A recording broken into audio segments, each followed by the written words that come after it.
South কোরিয়ায় যে সাবজেক্টে আপনি পড়তে যাবেন সেই সেম সাবজেক্টে কি আপনি জব করতে পারবেন কিনা, এইটা অনেকেরই চিন্তা থাকে যে আমি সাউথ কোরিয়া যাব, কথার কথা হয়তো ল নিয়ে পড়তে যাচ্ছি, অথবা সাউথ সাউথ কোরিয়া আমি বিজনেস নিয়ে পড়তে যাচ্ছি, বা হতে পারে আমি ইঞ্জিনিয়ারিং নিয়ে পড়তে যাচ্ছি, তাহলে আমি কি ওই সাবজেক্টে পড়তে চাকরি করতে পারবো কিনা।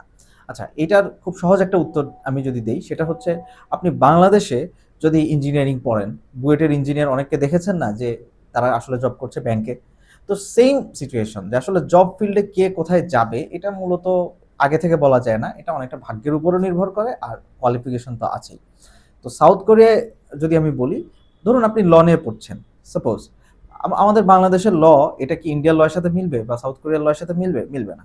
তো সাউথ কোরিয়া আপনি ল নিয়ে পড়েছেন, তো সেইখানে যে আপনি পড়াশোনা শেষ করে আপনার সেইখানকার যদি লয়ের সবগুলো ধাপ পার করেন, তাহলে হয়তো ওখানে ল নিয়ে আপনি চাকরি পাবেন। বাট যদি আপনি সাউথ কোরিয়া থেকে অন্য একটা কান্ট্রিতে চলে গেলেন, তখন কিন্তু আপনি ল নিয়ে সেই দেশে আসলে খুব বেশি সুবিধা করতে পারবেন কিনা বলা মুশকিল। গ্লোবাল আপনি যদি বিবিএর কথা বলেন বা বিজনেস রিলেটেড কোনো সাবজেক্টের কথা বলেন, তাহলে বলা যায় যে হ্যাঁ, এগুলো মোটামুটি জেনারেল সাবজেক্ট। তো এগুলো মোটামুটি যে দেশেই যান আপনার, সেই দেশেই আসলে একজন ম্যানেজার বা অন্যান্য অ্যাকাউন্টেন্ট বা এই ধরনের জবগুলো সবগুলোই আসলে অ্যাভেলেবল। আর যদি বলা হয় ইঞ্জিনিয়ারিং সাবজেক্ট, ইঞ্জিনিয়ারিং এর মধ্যে বিশেষ করে যেগুলো আইটি রিলেটেড সাবজেক্ট, যেমন হতে পারে সেটা সিএসই অথবা ট্রিপল ই বা এআই রিলেটেড সাবজেক্ট, এই সাবজেক্টগুলো আসলে উন্মুক্ত সাবজেক্ট। এটা পুরো পৃথিবীতে আসলে সব জায়গায় গ্লোবাল সাবজেক্ট, এগুলো সব জায়গায় সেম। আপনি যে সাউথ কোরিয়া থেকে আপনি যদি ইউরোপেও যান, সেখানেও জব করতে পারবেন, সাউথ কোরিয়াতেও জব করতে পারবেন। তো এখন প্রশ্নটা আসলে কোন জায়গায়, জবটা পাবো কিনা। আচ্ছা, জব পাওয়ার ক্ষেত্রে সবচেয়ে বড় যে বাধাটা, সেটা হচ্ছে যে আমাদের আসলে রেগুলারিটি মেনটেন। অনেক সময় আমরা দেখা যায় আমাদের অনেক স্টুডেন্টকে দেখি যে সেখানে পড়াশোনা করতে গিয়ে আসলে পড়াশোনাটাকে মুখ্য না বানিয়ে কাজটাকে মুখ্য বানিয়ে ফেলেছেন, পড়াশোনা টোটালি ছেড়ে দিয়েছেন, যে কারণে তিনি সম্পূর্ণ ভার্সিটি থেকে ডিটাচড। তো এই মানুষটাকে ভার্সিটি আসলে সত্যি বলতে সেভাবে রেকগনিশন দিবে না, এবং সে আসলে দেখা যাবে ভার্সিটি থেকে যেহেতু তেমন কিছু হয়তো রেজাল্টও ভালো আসবে না, তার একাডেমিক ক্যারিয়ার অত স্মুথ হবে না। তো সবচেয়ে মানে বলাই যায় যে আসলে সে কোনোভাবেই জব করতে পারবে না। আচ্ছা, জবটা কারা পাবে? জব পেতে হলে মূলত বুদ্ধিমানের কাজ হচ্ছে ভার্সিটিতে ভালো করে ক্লাসগুলো করা, পরীক্ষা-টরীক্ষা তো আছেই।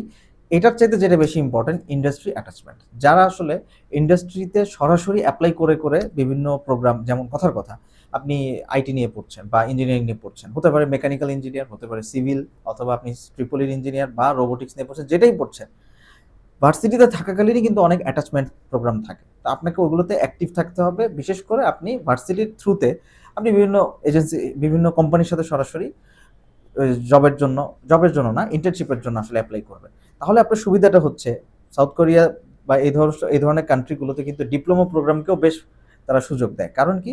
ওদের আসলে ওরকম ইঞ্জিনিয়ারই দরকার।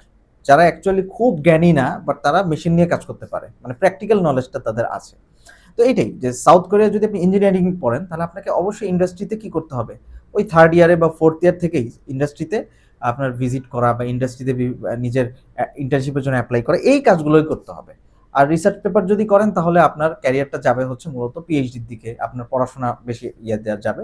তো ওটার চাইতেও বেটার হয় যদি আপনি যে ফিল্ডে আছেন ওই ফিল্ডের প্র্যাকটিক্যাল ফিল্ডে যদি সরাসরি অ্যাপ্লাই করেন, বিভিন্ন প্রোগ্রামে যান। হতে পারে আপনি যদি বিবিএ বা সিনেমা রিলেটেড বা এরকম কোনো গ্রাফিক ডিজাইন বা যেই সাবজেক্টে আপনি চাচ্ছেন, সেই সাবজেক্টের যে ফিল্ড, ওখানে সরাসরি কি করা, যে কোম্পানিগুলো আছে ইন্ডাস্ট্রিগুলোতে, ওখানে ইন্টার্নশিপের জন্য অ্যাপ্লাই করা। এই ইন্টার্নশিপটাই আপনাকে মূলত রিয়েল লাইফ চাকরি এনে দিবে। জব মূলত কোনো ভার্সিটি স্টুডেন্ট যদি পুরো ৪ বছরই বা ৩ বছরই যদি সে বসে থাকে, তাহলে জব পাওয়ার কোনো কথাই না। জব পাবে কারা? মূলত যারা আগে থেকেই বিভিন্ন ইন্টার্নশিপ প্রোগ্রাম ইয়ে করে তারা মোটামুটি একটা পরিচিতি বা কানেকশন তৈরি করে ফেলছে, তো তাদের জন্য জবে ঢোকাটা খুব ইজি। তো বলাই যায় যে সাউথ কোরিয়ায় সত্যি বলতে, যে আপনি যেই সাবজেক্টে পড়ছেন সেই সাবজেক্টে যে জব পাবেন, এটা আসলে কোনো দেশেই বলা যায় না। আপনি হতেই পারে যে আপনার জব আসলে সুইচ করছে, অন্য অন্য অন্য জবে চলে গেছেন, এটা হতে পারে।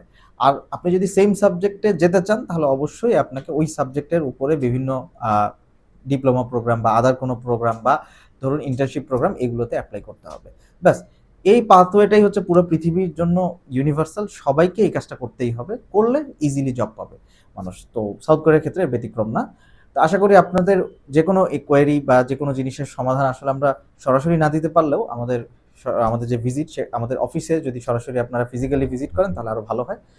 তো ধন্যবাদ সবাইকে। আসসালামু আলাইকুম।